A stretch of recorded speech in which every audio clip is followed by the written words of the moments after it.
DraftKings stock has been down over the last couple of trading sessions. And since I've had DraftKings stock rated as a buy all year, my viewers are asking me what's going on. Why is the stock falling? Is it still a buy? Do you think this is a buying opportunity?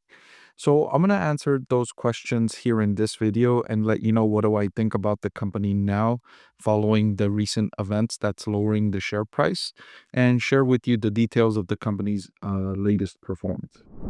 I want to thank the Motley Fool for sponsoring this video.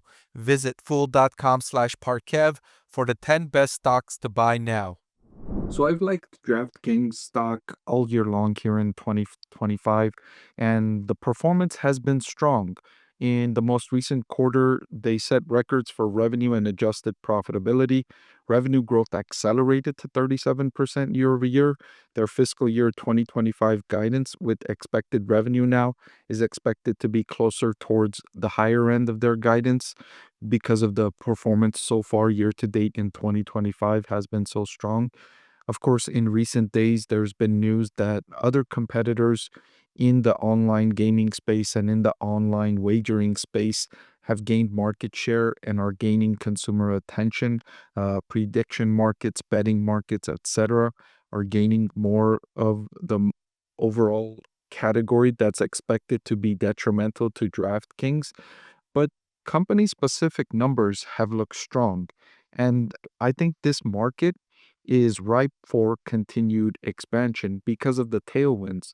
The gaming industry is a industry that's right now, a lot of it is in the black market, right? A lot of sports betting is happening in black markets where it's illegal, and states are very interested in bringing that market to the forefront and legalizing online gaming, online sports betting, especially, so that they can generate tax revenue, right? Politicians love to generate tax revenue.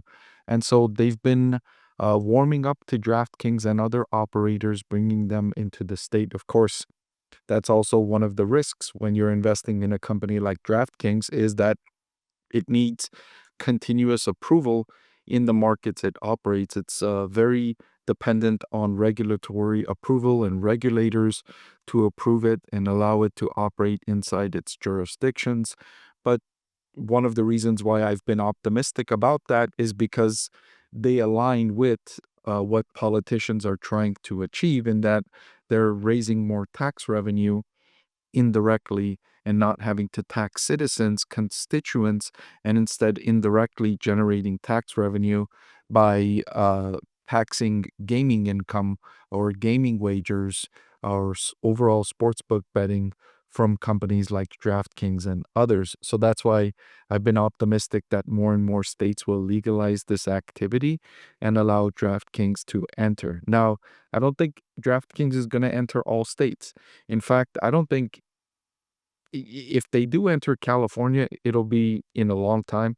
I don't think they'll enter California, which is one of the biggest gaming markets in the United States, because of the embedded and entrenched gaming interest already in California that are fighting against new operators coming in. So I don't think it'll gain entry into this market, but it doesn't have to. It can gain entry into many of the other US states and increase engagement from users. And then on the cost side, it's a lot less costly to operate an online site than it is to operate a brick and mortar casino. By the way, this document I'm reading from is the company's most recently completed earnings call with Wall Street Analyst. I made it available for my channel members, and you can join for less than $5 a month. So another reason why DraftKings stock is down in recent days is because the government shutdown, of course, is adding more worries from investors. And then consumer sentiment surveys came out really, really negative.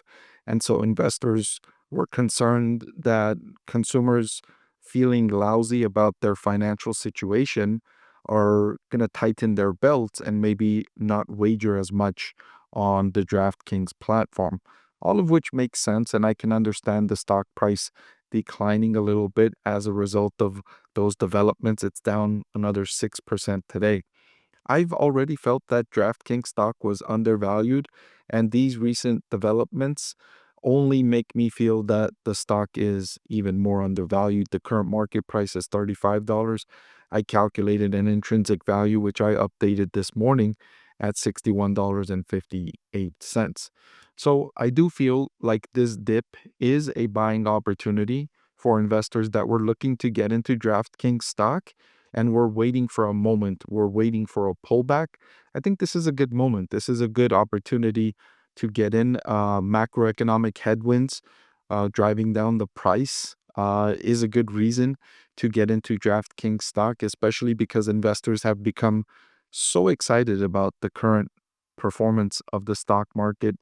A bit of a pullback, I think, is healthy, and so it gives you an opportunity to get into one of these growth stocks with good potential and, in my calculation, undervalued investments in DraftKings. Hey everyone, I'm excited to announce that my book is finally available for sale. I've been working on it for more than a year now, so I'm really excited to finally share this with you now. It goes through my framework for evaluating stocks. Some of you often ask why I like this stock or why I like the other stock, and this framework provides you the things that I look at when I'm evaluating stocks. I've added the link in the description below.